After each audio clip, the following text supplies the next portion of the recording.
Social media has been one of the tools that the LNA, the Libyan National Army, has been using to kind of bolster its perspective on how it looks to the world and to the Libyans themselves. Tell us more about what you've been seeing on social media. I understand there are conflicting claims about what's been going on, in particular about an airport. Yeah, so the LNA has its social media channels, which are primarily on Facebook, but also on Twitter. And the other sides, which is all the different Western militias and armed groups that are fighting, also have their different armed groups.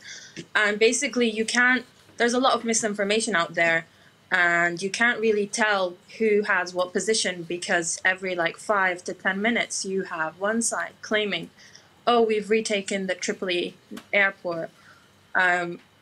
So during an hour, it could be announced like 10 times each side has retaken it, and you won't know for sure. But what's different, I think, this month from all previous months is the Gulf Twitter accounts also participating in this Tripoli war, in that there have been like a couple of hashtags popping up with Saudi, Emirates, and Egypt Twitter accounts in their bio locations, supporting the LNA, supporting Haftar, supporting this terrorism narrative.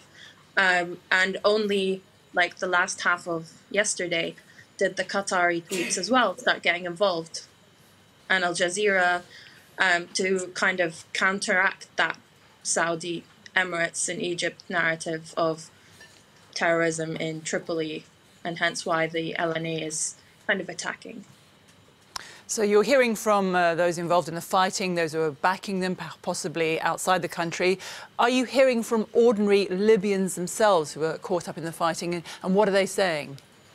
Yeah, so Libyans, majority of them use Facebook. They're not, only less than 7% are on Twitter. So on Facebook, people in their homes are shooting videos, they're posting photos, people are scared, people don't want to actually leave their homes, they're scared that something could happen on the scale of like Sirte, Derna, and Benghazi, that where people had to leave their homes, some people's homes were destroyed. So there's a lot of fear going on, and people are displaying that on Facebook primarily. They don't want war. It's not that they're against a specific side, but people just do not want the devastation of war, basically.